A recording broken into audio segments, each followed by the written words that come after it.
როგორც ჩანს, უკრაინა იკავებს ახალ ტერიტორიებს, ათავისუფლებს მათ, ან იმარჯვებს, ბრალდნა დავიცადოთ და რუსეთის სტრატეგიული დამარცხების მიზანი მიღწეული იქნება. გავიგე. ძალიან მიხარია, რომ ისევ გიმასპინძლებთ ბატონო პრეზიდენტო ლუკაშენკო, ჩემო ძვირფასო მეგობარო.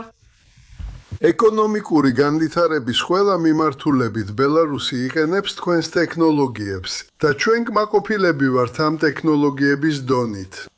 დარტყმების შეწყვეტა ორივე მხრიდან, ქვეყნის სიღრმეში. სანამ ვლადიმირ პუტინი დღეს საჯაროდ საუბრობდა უკრაინასთან მოლაპარაკებებზე, კრემლმა ვალდაის დახურული შეხვედრის შემდეგ ალექსანდრ ლუკაშენკო ჩინეთში გაგზავნა სი ძინპინთან შესახვედრად. ეხლა კი ნათელი ხდება, რას გეგმავდნენ ორი დიქტატორი, რუსი და ბელარუსი. ვლადიმირ პუტინმა დღეს სრულმასშტაბიანი ომის განმავლობაში მეოთხედ გაზარდა თავისი დაცვის რაოდენობა. აჯანყებული ალექსანდრ ლუმინის, რომელმაც ადამსის აყვანა დააპირა. მოსკოვზე ლაშქრობაში არმია ექსტრემიზმსა და თვით ნაციზმშიც კი დაადანაშაულეს. ვლადიმირ პუტინმა კვირაში მეორედ განაცხადა მზადყოფნაზე უკრაინასთან სამშვიდობო მოლაპარაკებებისთვის. მას შემდეგ, რაც ნავთობგადამამუშავებელ ქარხნებზე რეკორდული დარტყმების სერია განხორციელდა და დონალდ ტრამპს მოუწოდა, რაც შეიძლება მალე დაუბრუნდეს უკრაინის თემას. მიუხედავად იმისა, რომ ვაღიარე ანკოლიჩი გასულ წელს მართლაც არანაირი შეთანხმება არ ყოფილა, გარდა ამისა, პუტინმა თქვა, რომ უკრაინამ რუსეთს შესთავაზა ერთმანეთის ტერიტორიებზე შორმანძილზე დარტყმებზე უარის თმა და ომის მხოლოდ ფრონტის ხაზზე 4 ოლქში კონცენტრირება. მაგრამ პუტინმა, რა თქმა უნდა, ამის დამადასტურებელი არანაირი მტკიცებულება არ მოიყვანა. და აი ფრონტზე არსებულ სიტუაციაზე საუბრისას ვლადიმირ პუტინმა წარმოიდგინა უკრაინის შეიარაღებული ძალების დანაყოფების ალყაში მოქცევა სტარი ოსკოლის რაიონში და ბელგოროდთან ბრძოლები დაანონსა. ამასთანავე ვლადიმირ პუტინმა საბოლოოდ აღიარა საწვავის დეფიციტი მთელ რუსეთში, მაგრამ კვლავ დააკნინა პრობლემა. განაცხადა, რომ მხოლოდ ზოგიერთი მარკის ბენზინი არ ყოფნით.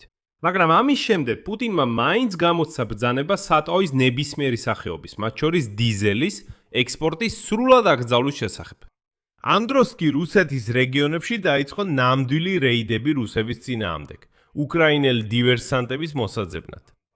მაგალითად, მურმანსკის ოლქში, ქალაქში შესასვლელ გზებზე ბლოკპოსტები დააკენეს და აბსოლუტურად ყველა ავტომობილს ამოწმებენ.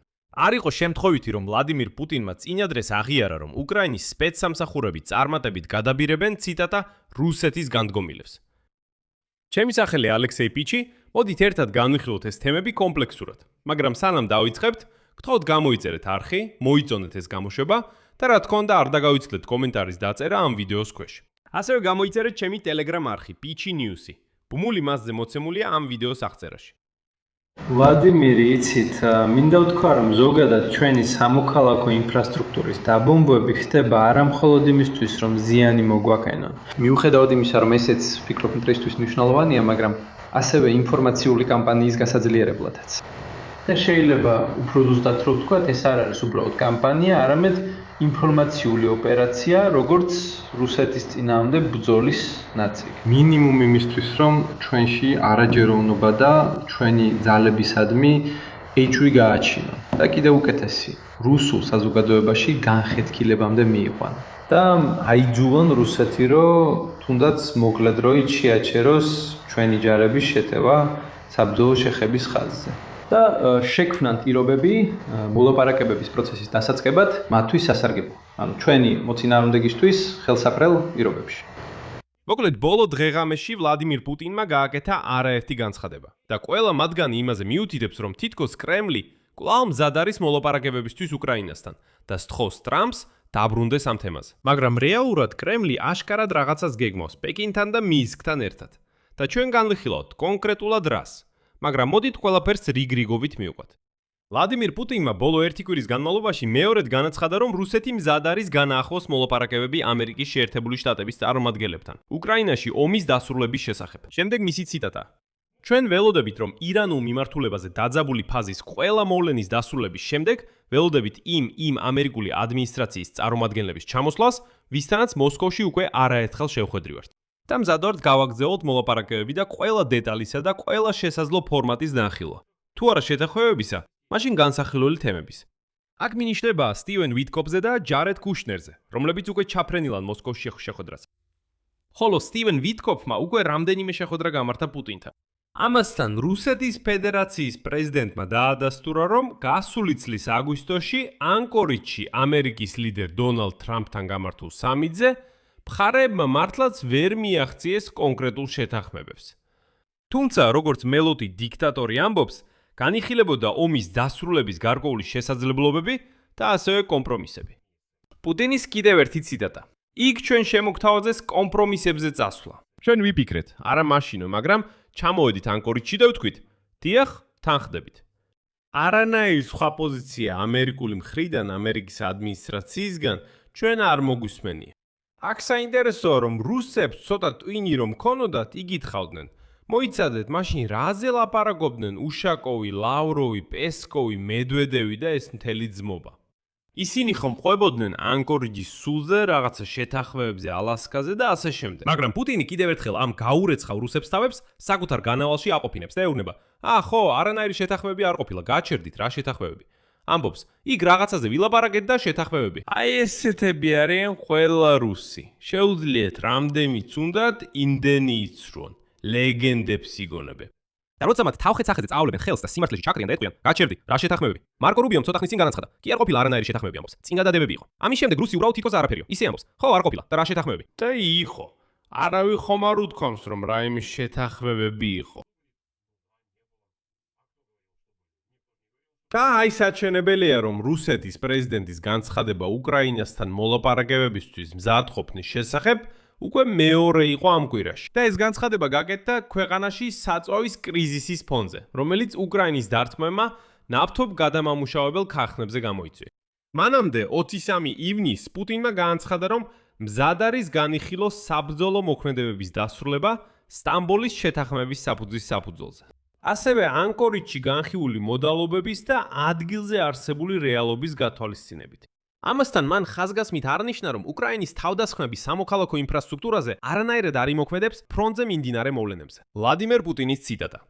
ყველაფერი, რაც ამ მიმართულებით კეთდება, ახლა კეთდება იმისთვის, რომ შეიქმნას ხელსაყრელი პირობები, იმ შემთხვევაში თუ დაიწყება ან განახლდება უკრაინის ინიციატივით შეწყვეტილი სამშვიდობო მოლაპარაკებები, ასე ვთქვათ, ძლიერი პოზიციებიდან. ანუ ეს არის მელოტი გაუგებრობა. ვლადიმერ პუტინი შესანიშნავად ესმის რა ხდება. მაგრამ ასევე პუტინი დიდი ხნის განმავლობაში არწმუნებდა რუსებს, რომ უკრაინული უპილოტო აპარატების თავდასხმებს მათთვის სერიოზული შედეგები არ მოჰყვებოდა. ის ამბობს: ხო, რაღაცა ხდება ნავთობ გადამამუშავებელ ქარხანას, მაგრამ ჩვენ ასე 10 წუთში ვაკეთებთ და ქარხანა ისევ მუშაობს. მაგრამ წინა დღეს პუტინმა მაინც აღიარა: ბენზინი რეალურად არ ყოფნით. ვლადიმერ პუტინმა კვირა საღამოს აღიარა, რომ საწვავის მიწოდების პრობლემებმა გამოიწვია, ციტატა, არაკრიტიკული დეფიციტი და განაცხადა, რომ სპეციალური შტაბი უზრუნველყოფს საწვავის საკმარისი რაოდენობის მიწოდებას მთელ ქვეყანაში. სპეციალური შტაბი. ერთი კვირის წინ პუტინს პრობლემები არ ჰქონდა, ეხლა კი როგორც ჩანს უკვე სპეციალური შტაბი მუშაობს და შემდეგ პუტინის ციტატა. რაც შეეხება დარტყმებს კრიტიკულად მნიშვნელოვან ინფრასტრუქტურაზე ზოგადად, ენერგეტიკულ ინფრასტრუქტურაზე კერძოდ. რა თქმა უნდა, ეს დარტყმები ჩვენს ინფრასტრუქტურის ობიექტებზე პრობლემებს ქმნის, ეს აღშკარა. ჩვენ ახლა ვაკვირდებით გარკვეულ დეფიციტს, მაგრამ ის კრიტიკული არ არის, ახლა ვეგეთქვით. აქ არის რამდენიმე ამოცანა, რომელიც უნდა გადავჭრათ, ჩვენ ახლა ხან კოლეგებთან ერთად ის განვიხილეთ. პირველი ამოცანა, სწრაფად და მნიშვნელოვნად გავზარდოთ ყველაზე მოთხოვნადი საჰაერო თავდაცვის საშუალებების წარმოება. როგორც უკვე თქვი, ზიანი არსებობს, მაგრამ ყველა დაზიანებული ობიექტი საკმაოდ სწრაფად აღდგება და წარმოქმნილი პრობლემები კრიტიკულ ხასიათს არ ატარებს. ყველაფერი ჩვენთან სტაბილურად მუშაობს და სიმტკიცის დიდი მარაგი აქვს. ვლადიმერ პუტინმა კვირას ჩაატარა თათბირის შიდა ბაზრის საწვავით უზრუნველყოფის საკითხზე, სადაც განაცხადა, რომ რუსეთმა უნდა მინიმუმამდე დაიყვანოს უკრაინული უპილოტო აპარატების დარტყმების შედეგები ნავთობის ობიექტებზე, რაც ამ დეფიციტის ერთ-ერთი მიზეზი გახდა. და აი მას შემდეგ, რაც ვლადიმერ პუტინი სულ ერთი კვირის წინ აცხადებდა, რომ უკრაინული დრონები არანაირ ზიანს არ აკენებენ, საჰაერო თავდაცვა ყველას იცავს, თქვენ ყველანი დელანი დაცულები ხართ რუსებო. აი თუნდაც თუ არის დარტყმები, ეს ყველაფერი მხოლოდ კოღოს ნაგბენივით უმნიშვნელო, მეტი არაფერი.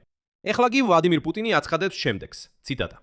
მოусმინეთ, თქვენ კარგად იცით, რომ პრობლემები როგორც ავტომობილისტებისთვის, ასევე ბიზნესისთვის კვლავ რჩება.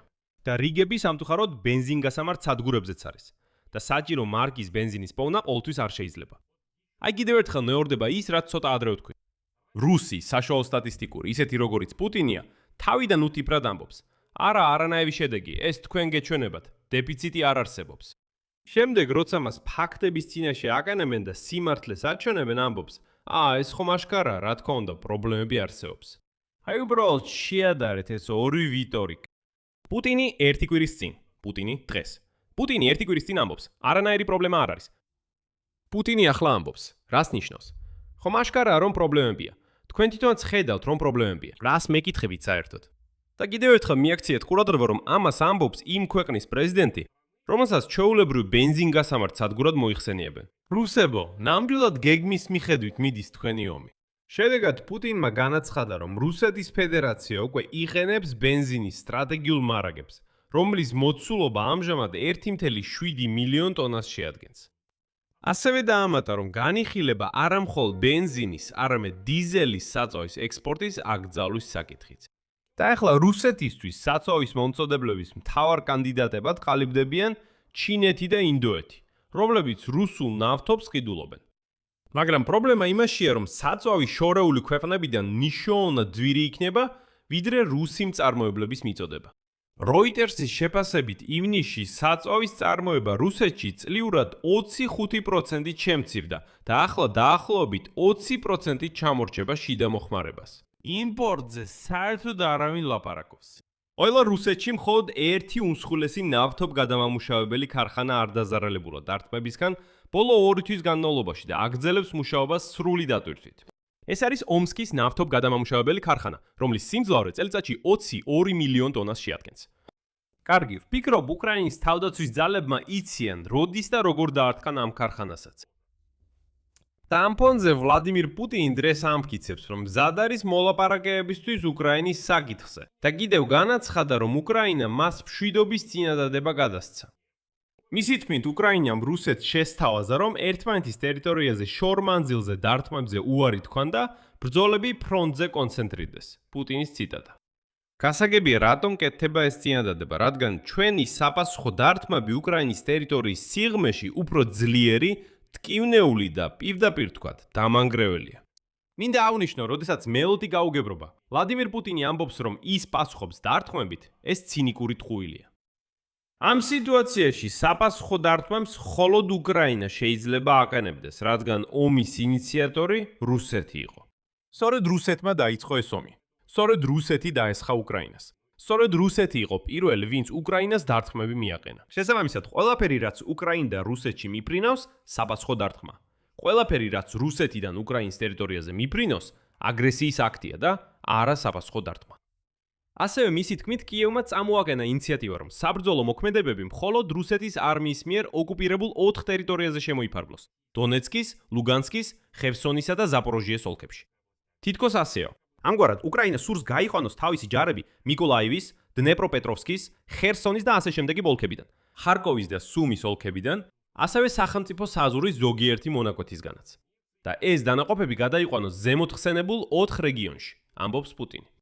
მაგრამ როგორც ამბობს მელოდი ჯუჯა, რუსეთი ამას არ დათანხმდება და დაადასტურა, რომ მისი გეგმები არ შეცვლილა. ის ამბობს, ჩვენ უნდა გავათავისუფლოთ დონბასი და ნოვოროსია. Так, სასაცილო იყო მოსმენა, როგორ განაცხადა ვლადიმირ პუტინმა კიდევ ერთხელ, რომ ყველა უკრაინული დარტყმა რუსეთის სიღრმეში საერთოდ არაფერზე არ მოქმედებს.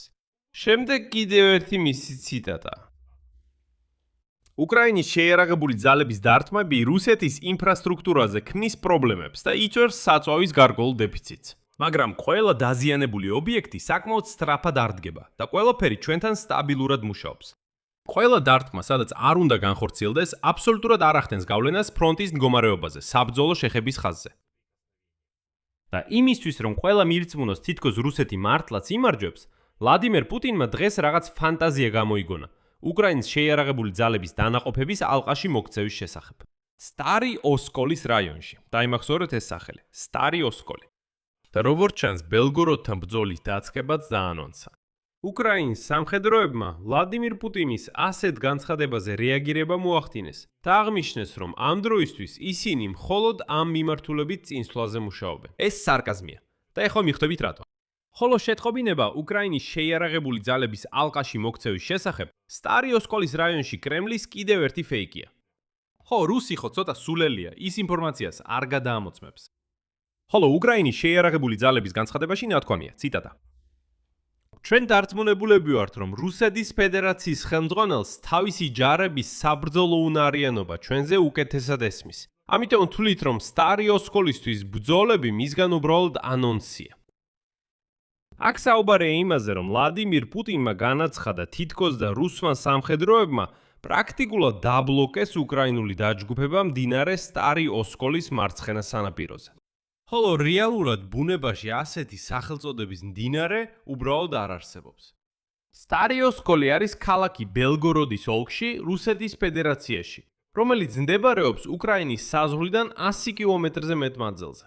ალბათ კრემლის ხელმძღვანელმა ქალაქი აურია ოსკოლის მდინარესთან, რომელიც ხარკოვის ოლქში მიედინება, სადაც ბრძოლები კვლავ გრძელდება, ამიტომ უკრაინის შეიარაღებული ძალების მებრძოლები ამბობენ: ალბათ ეს იყო ანონსი და ეხლა ჩვენ მხოლოდ იმაზე მუშაობთ, რომ სტარი ოსკოლამდე მივიდეთ. მიუხედავად ამისა, კრემლში მაინც ეძებენ მოლაპარაკებების განახლების ვარიანტებს დონალდ ტრამპთან, რათა კიდევ ერთხელ სცადონ უკრაინის თავდასხმების დაბლოკვა რუსეთის წინააღმდეგ. და ამისთვის ვლადიმერ პუტინი ცდილობს ბელარუსისა და პირადად ლუკაშენკოს კარტა გაათამაშოს.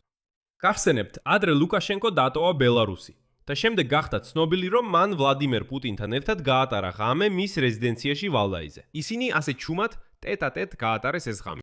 შეხვედრის დეტალები ასე არც გაახმოვანეს. საერთოდ არ ყოფილა არანაირი განცხადება ამ საიდუმლო ღამის შეხვედრის შესახებ. თუმცა მოგვიანებით კრემლის პრესდივანმა დმიტრი პესკოვმა განაცხადა, რომ ორი ძველი დიქტატორი რამდენიმე საათის განმავლობაში ტეტ-ატეტ აწარმოებდნენ მოლაპარაკებებს. თანაც დაიწყეს ღამით. შემდეგ დაიძინეს და დილით გააგრძელეს ეს მოლაპარაკებები.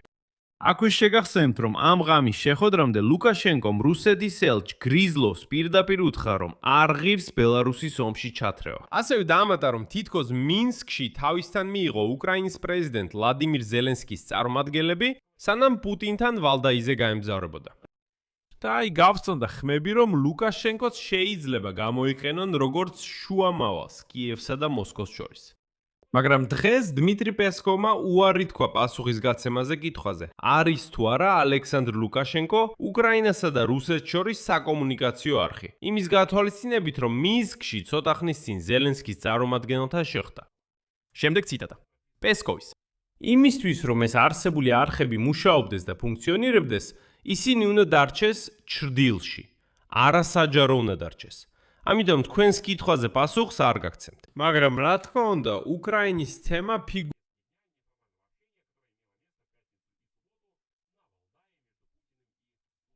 როგორც ჩანს, პესკოვი მაინც იქ იყო. შემდეგ ლუკაშენკო უცებს საბოლოოდ გაქრა რადარებიდან. კვირას საერთოდ არ იყო ცნობილი სად წავიდა. ანუ ლუკაშენკო სადღაც გაქრა. და აი დღეს 29 ივნისს ბელარუსის დიქტატორი ალექსანდრ ლუკაშენკო ჩინეთში გამოჩნდა. პეკინში მან უკვე მოასწრო ჩინეთის ლიდერ სი ძინპინთან შეხვედრა. დილით ლუკაშენკოს თვითმფრინავი პეკინის შოუდუს აეროპორტში დაეშვა. შემდეგ დაიწყო ბელარუსის დიქტატორის ოფიციალური შეხვედრა ჩინეთის ლიდერთან.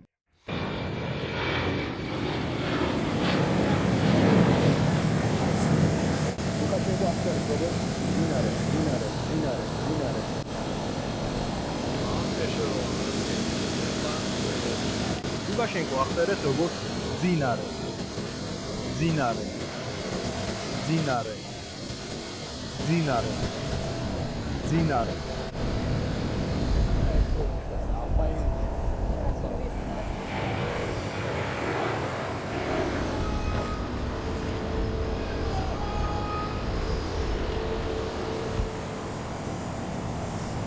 და აი სი ძინპინმა განაცხადა, რომ ციტატა: ეხლა ჩინეთ-ბელარუსის ურთიერთობები ისტორიულ პიკზეა.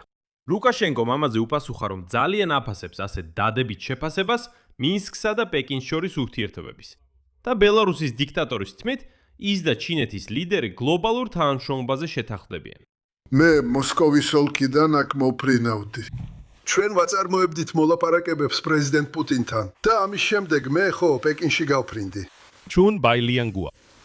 ჩინეთი და ბელარუსი მტკიცე მეგობრები არიან და ჩვენ ვავითარებთ ხოვლისმომცველ სტრატეგიულ პარტნიორობას. ბელარუსში ჩვენ თქვენთან ერთად ავაშენეთ ინდუსტრიული პარკი დიდი ქვა და მადლობას გიხდით იმ ხარდაჭერისთვის, რომელიც თქვენ გამოხატეთ ამ წლების განმავლობაში, როგორც ორი ქვეყნის ინდუსტრიული განვითარების და ინდუსტრიული თანამშრომლობის ინიციატივის მხარდასაჭერად. ეკონომიკური განვითარების ყველა მიმართულებით ბელარუსი იყენებს თქვენს ტექნოლოგიებს და ჩვენ კმაყოფილები ვართ ამ ტექნოლოგიების დონით.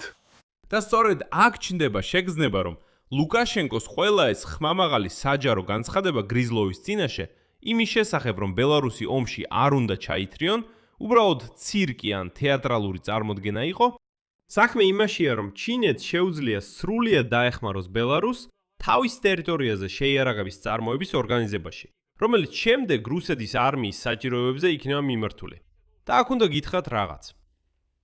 ყველაზე თვალსაჩინო მაგალითი ჩინეთთან მჭიდრო და ტექნოლოგიური თანამშრომლობისა არის ბელარუსის რეაქტიული ზალპური ცეცხლის სისტემა პოლონეზი. ლუკაშენკო ამ იერარქს მხოლოდ ბელარუსულს უწოდებს, მაგრამ პრაქტიკაში ამ სისტემაში გამოიყენება ჩინური რაკეტები, ხოლო მხოლოდ გამშვები დანადგარი მონტაჟდება ბელარუსული წარმოების შასიზე. ანუ ფაქტობრივად ეს მთლიანად ჩინური დანადგარია ბელარუსულ ბორბლებზე. მაგრამ უკრაინისთვის ბევრად უფრო საშიშია შემდეგი. ბოლო წლებში სწორედ ბელარუსის სამხედრო სამრეწველო კომპლექსმა გადაიტანა ყურადღება უპილოტო ტექნოლოგიების, რადიოელექტრონული ბრძოლის საშუალებებისა და გადამჭერი დრონების განვითარებაზე. ასეთი პლატფორმების ბაზაზე, როგორიცაა ჩინეთ-ბელარუსის ინდუსტრიული პარკი დიდი ქვა, ხორციელდება ერთობლივი პროექტები უპილოტო სისტემების, ელექტრონიკისა და მიზნების კომპლექსების შექმნაზე. და რაც მთავარია, ეს ხდება სწორედ ახლა. ბელარუსი ჩინეთთან ერთად ცდილობს ბელარუსის ტერიტორიაზე დააწყოს სწორედ იმ გადამჭერი დრონების წარმოება, რათა ეფექტურად ებრძოლოს უკრაინული დრონების თავდასხმებს მოსკოვზე. სწორედ ამასთან შეიძლება იყოს დაკავშირებული ლუკაშენკოს საიდუმლო ვიზიტი პუტინთან, შემდეგ კი სი ძინპინთან. ანუ კრემლი სწორედ ასე გეგმავს ბელარუსის ომში ჩათრევას.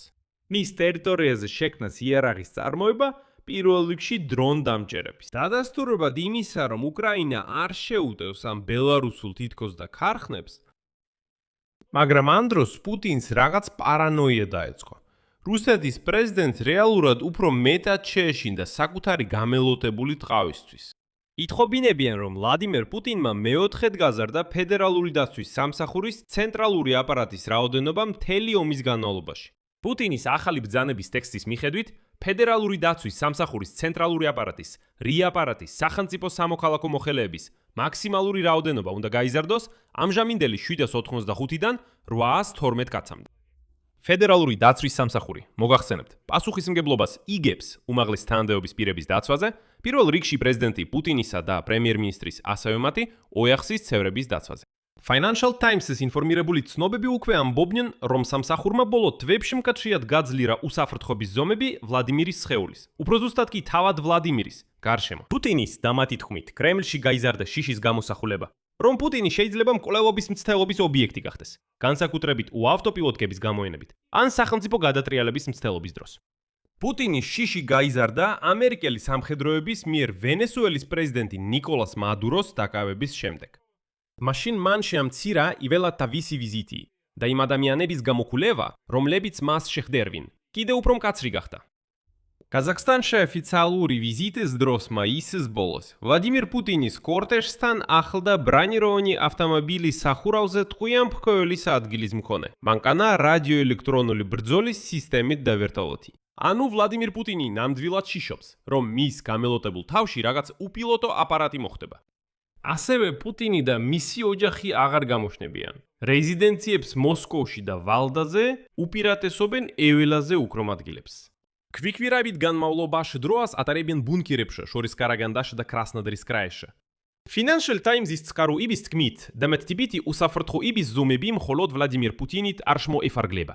Vsos მიღებული აქ უსვალდებულება გაძლიერდა ცვათი. მაგლარანგის გენერალის სამხედრო სამინისტროში, შორის სამი გენშტაბის თავმჯდომარის მოადგილის, ვალერი გერასიმოვის, რომელიც ბოლო დროამდე ერთადერთი სამხედრო ლიდერი იყო ამგვარი დაცვის ქვეშ.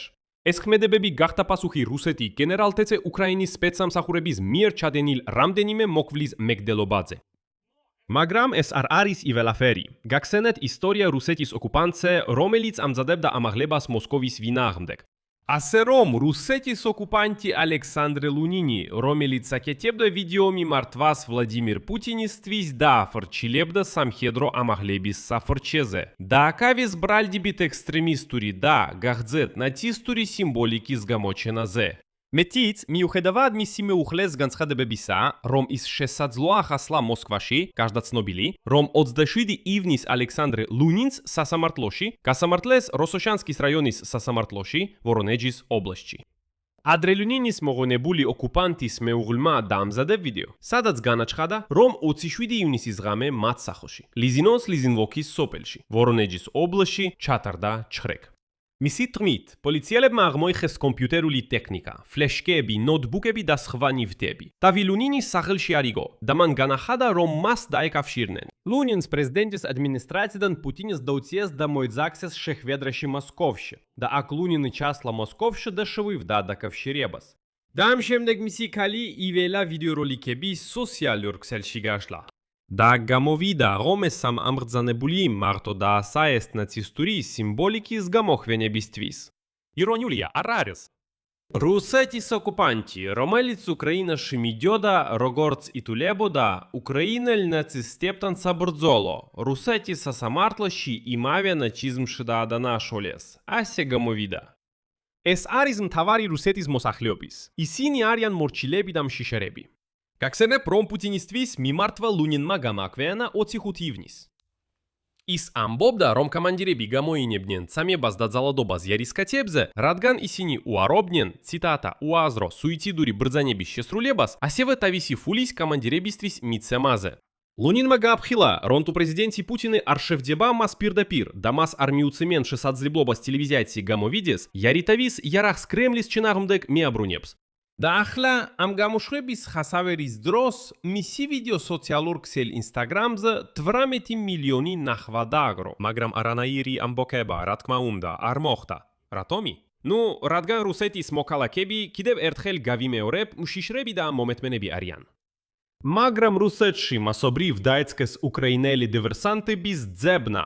მურმანსკის რეგიონში საფედერალო გაზზე R21 დაიწყეს იველა ტრანსპორტის შემოუმება, რომელიც რეგიონული დედაქალაქისკენ მიდის. რეგიონს შესვაზე გამოხდულია კავშირი და ინტერნეტი. ორშაბათს მურმანსკის ოპერატიულმა შტაბმა დაადასტურა ეს ტოტალური შემოუმებები და განაჩადა, რომ კი იველა, ვინაკ მურმანსკის რეგიონში შესვლა, იველას ამოუმებენ. გზა დაკეტილია არ მხოლოდ ერთი, არამედ რამდენიმე, ამავე დროს დიდი რიგი არის. ადრე 27 ივნის მურმანსკის რეგიონის ხელისმწიფელებმა გააფრთხილეს მოსახლეობა, რომლებიც ფინეთისა და ნორვეგიასთან საზღვრებს რაიონებში უჩვეული დივერსიულ საგაჩებო გუფების აქტიურობის შესახებ. სინამდვილეში კრემლში შიშინეს უკრაინული ოპერაციის პაუტინა გამეორებას, რომლის დროსაც სათვირთო მანქანებში დამალუმა დრონებმა, დაეშრეს რუსული სტრატეგიო აეროპორტები, შორის ავიაბაზა ოლენია იმავე მურმანსკის რეგიონში. ასევე ახლა გახდა ცნობილი, რომ RF-ის ხარდილოეთ ფლოტის ბირთვული ქვეკანახვეშა ნავები მურმანსკის რეგიონში ანტიდრონული ქსელებით გადახურეს. შიშინევა პუტინი, შიშინევა. აქ მრავალ ვერტილს დავსვამ თქვენი აზრი, თქვენი დასკვნები და ვერე კომენტარებში ამ გამოსვას ქვეშ გამოივერეთ არგზე და აჩირეთ ზანგი და არ დავიწყდეთ ლაიკის დადება. თუ გინდა დაჰმაროთ ამ YouTube არხის მუშაობას, თქვენი ცით როგორ გააკეთოთ ეს, შესაძლებელია გააკეთოთ დონატის განხორციელებით, ლინკებისა და რეკვიზიტების მისედვით, რომლებიც ამ ვიდეოს აგვერილში არის. მადლიერი ვიქნები თქვენი მხარდაჰერისთვის. ეს იო იველაფერი, მუხორჩელით თავს იველას ნახვამდის.